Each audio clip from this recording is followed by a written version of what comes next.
국가보훈부가 발주한 2억짜리 연구 용역 사업을 김영석 독립기념관장이 이사장으로 있던 단체가 올 4월 수의계약으로 따낸 사실이 드러나 특혜 논란이 있었는데요.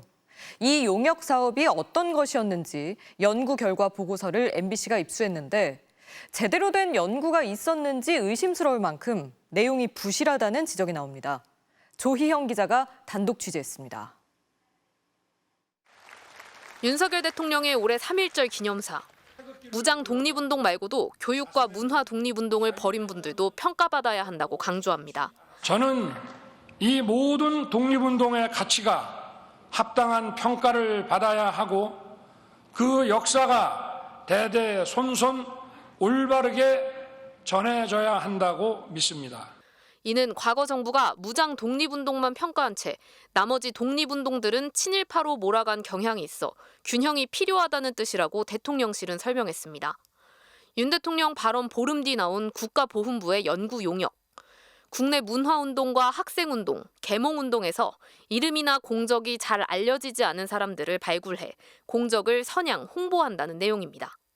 총 사업비 2억 원에 이 연구 용역을 따낸 건 김형석 독립기념관장이 이사장이던 대한민국 역사와 미래재단.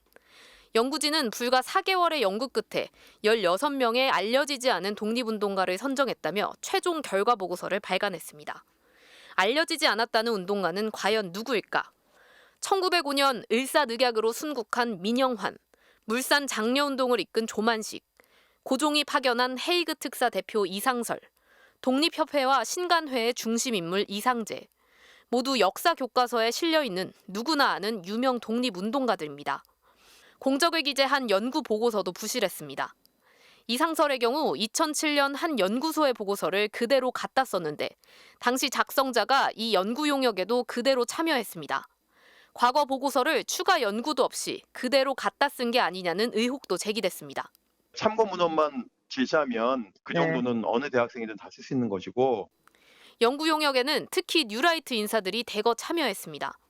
뉴라이트 학회로 알려진 한국현대사학회 출신 2명이 포함됐고 이승만 기념관 건립을 주장하는 전 언론인도 있었습니다. 지난 5월 연구진이 개최한 학술대회에 참가한 발제자는 1948년 건국절의 정통성을 주장하고 종북 좌파들이 이승만, 박정희 두 전직 대통령을 집요하게 흠집내고 있다고 주장하기도 했습니다. 보훈부가 어떤 역사관을 갖고 있길래 이런 용역들을 발주하고 이런 결과물을 납득할 수 있는지에 대해서 오히려 더 이해하기 어렵다는 생각.